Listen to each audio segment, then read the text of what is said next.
When I designed the explainer, I thought the name up out of fresh air. I knew the word planar means of a planar surface, and to explain is to explain, simple as that, or to educate. So the two words seem to merge together.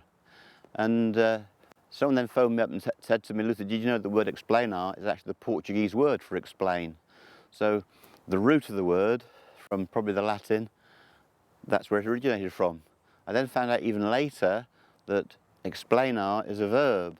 So if you're a plasterer and you're making a flat surface, that is the art of explanaring. So that was my own makeup, interesting that it should coincide with two words, one in the Portuguese language and one in the English language. But if you look at our logo, Explanar, this is Leonardo da Vinci's drawings, and it's entitled The Vitruvian Man. So I'm 5'9", it means that I'm sort of bog standard for any club. I don't need clubs to be made differently for me, I'm just totally neutral at 5'9". And if I stretch my arms out, you can see that I'm now mimicking the Leonardo drawing. Okay? Now what Da Vinci was trying to show, that in the perfectly proportioned body, the navel is the centre of the circle.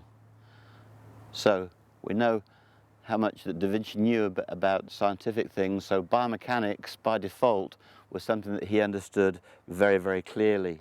So if I'm standing here as the Vitruvian Man, you can see that my arms are spokes and my body's the axle, and there's a 90-degree relationship between the spokes and the axle, and therefore I'm working backwards and forwards in plane.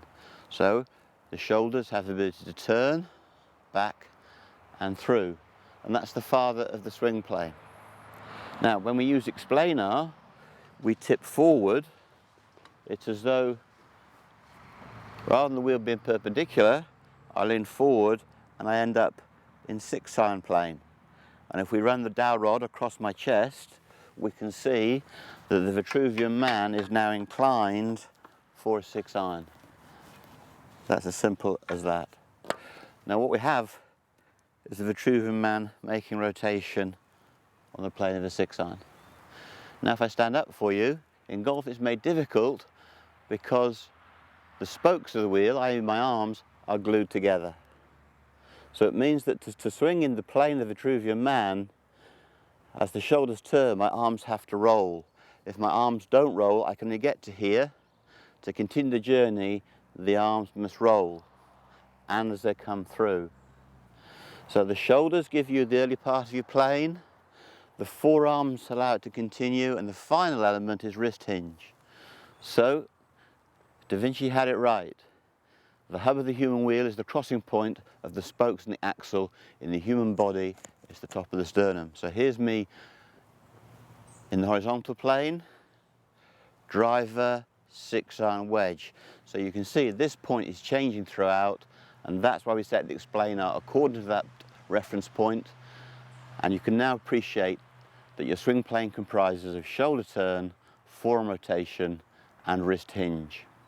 So, in the golf setting, I'm going to hit some 6-irons for you and start off with Renaissance Man, the Vitruvian Man by Da Vinci, and taking my stance. Now, as I just said, the arms are glued together, so when I hold my 6-iron, I have an extension of my arms, but this extension is actually bent. So what's interesting, as the shoulders turn, not only do my forearms roll, but the butt of the club rises to the plane. So if I was the Renaissance Man here and turned and brought my hands together, that would all make sense. And if the club were an extension of that line, then how simple would it be? It's made complex by the fact that this spoke is bent. There's an imaginary line from the sweet spot to here, that's the plane, and this is well below it. So as I turn my shoulder in plane, see my forearms are rolling as the butt of the club rises, and then my wrists hinge. So if I show it you sort of very starkly, my shoulders turn, my forearms roll and rise, and my wrists hinge.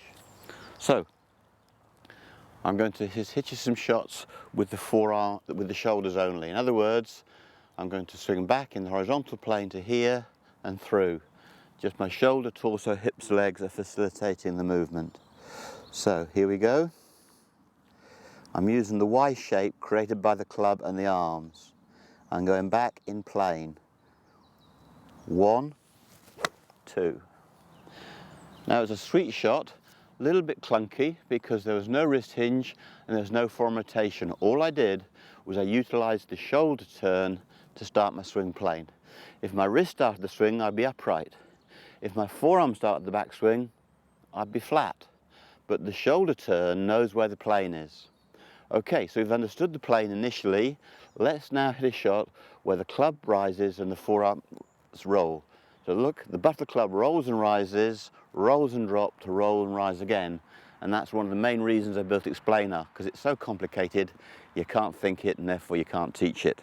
But if you work an Explanar properly, it happens automatically. So, I was given half a swing by the shoulder turn. When the forearms roll and rise, I now go to a 3/4 swing. So here we go. This would be shoulder and forearm. The ball went further. You could hear that it was struck a little bit more sweetly, and because of more club head speed, it started to fly a bit higher.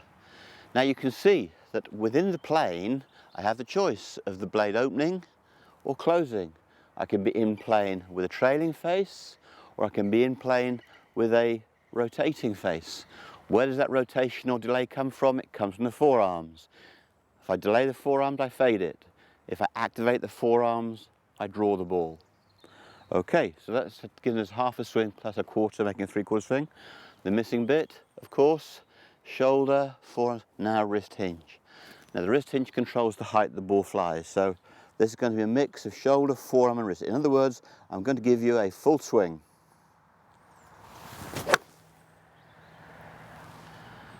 Hit it sweetly, just a little bit out of the bottom groove as you heard, but the swing became full and I had full distance at my disposal. So just to play tunes with that, if I wanted a low shot, then I wouldn't hinge my wrists. I would just go off the shoulder and the forearm. So this is a low shot, same plane, same club, same ball. Just shoulder and forearms, no wrists. So that was a very neutral draw, right down the target, but the ball went half the height of a normal 6-iron. So it should stand to reason that if I'm active with my wrists in the same plane, then the ball flies higher. So I hinge my wrists earlier, I release them as freely as I want, and the ball has doubled its height and gone the same distance as a normal 6-iron. Okay, so I hope that makes sense. Leonardo da Vinci gave us the human wheel. We don't want bent spokes or bent axles, we want a good wheel. Golfers came along, glued the spokes together, and then gave you an extension which is called a golf club. So when you make your rotation, when you coil in plane, when the shoulder hits your throat, you know that the wrists are cocking and the forearm's rotating, the shoulder turning. The good thing is, if your grip and posture are good, just worry about the shoulder turn and the other two will happen automatically.